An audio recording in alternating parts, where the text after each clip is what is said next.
So, what word do I bring for you in this conference? There is great excitement in this conference, mainly because of this eclipse that's going to take place.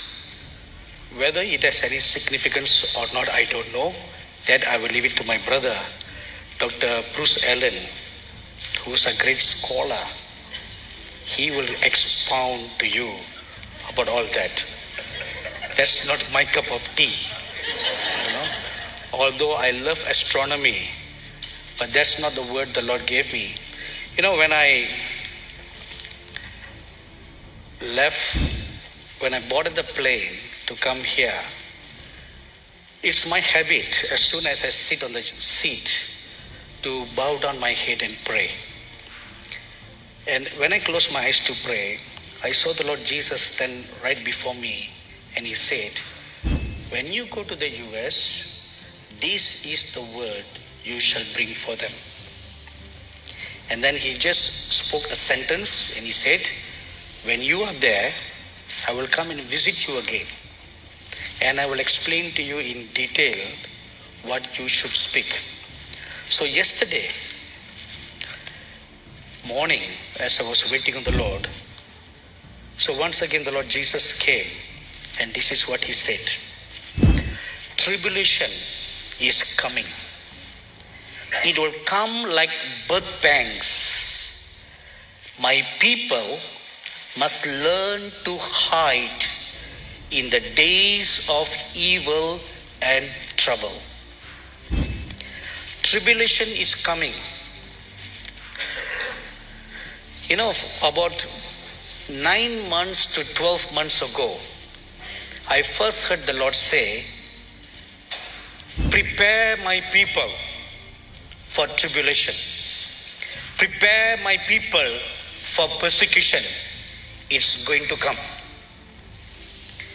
And so it kept on, that word kept on ringing, going inside me very strongly.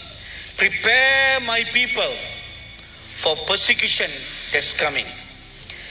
In our charismatic theology, there is no room for persecution because we all believe in the rapture, don't you?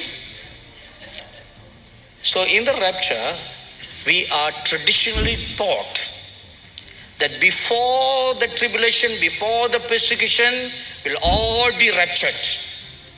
So we will escape from all this tribulation that will come upon the face of the earth. So, therefore, we will be spared of all this. I used to think like that. That is very, very old Pentecostal doctrine. You know?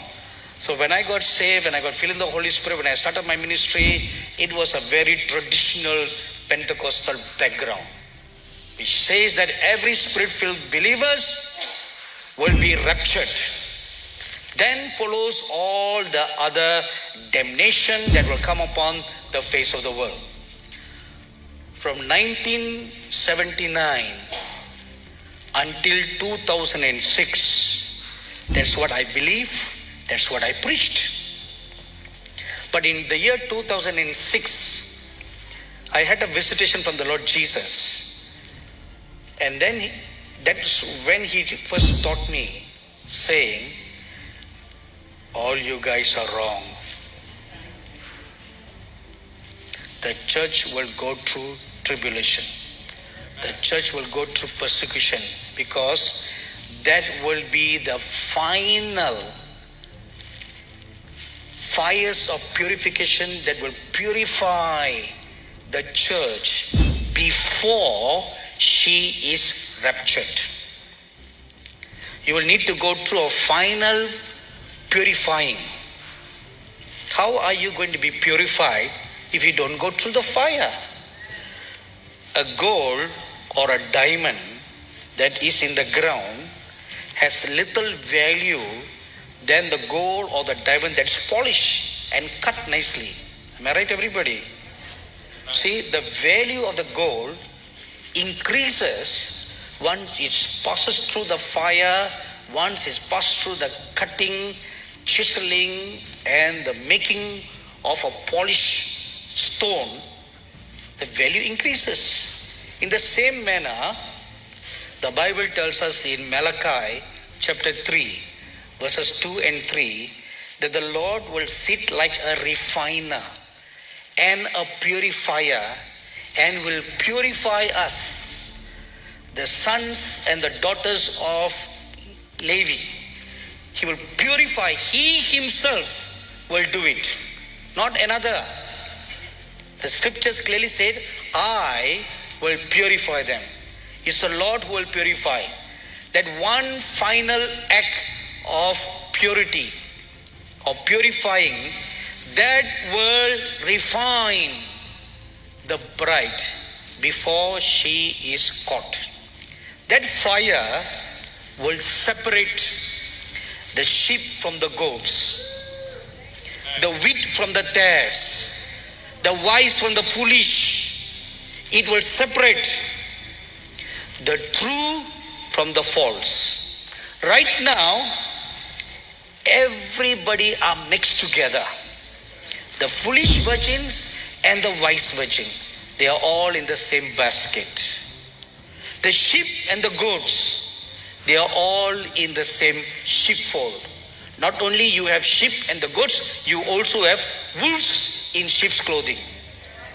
So you have three kinds. They are all in the same sheepfold. You can't tell the difference, because even the wolves are dressed like a sheep. You just can't tell the difference. And they are all braying like they all do. They all jump up and down like kangaroos in worship, claiming to be anointed by the Holy Spirit. It's nothing more than just simple aerobic exercise in the church. You just lose some grams or some ounces of fat. There is no real glory or praise to God in those kind of shouting and jumping up and down. They all mix together. So God needs to separate them. Now turn your Bibles with me to the book of Revelation, chapter 3.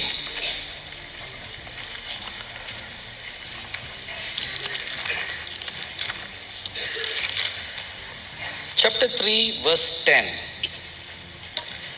Because thou hast kept the word of my patience, I also will keep you from the hour of temptation, or the hour of trials, or the hour of tribulation, or the hour of persecution, which shall come upon all the earth.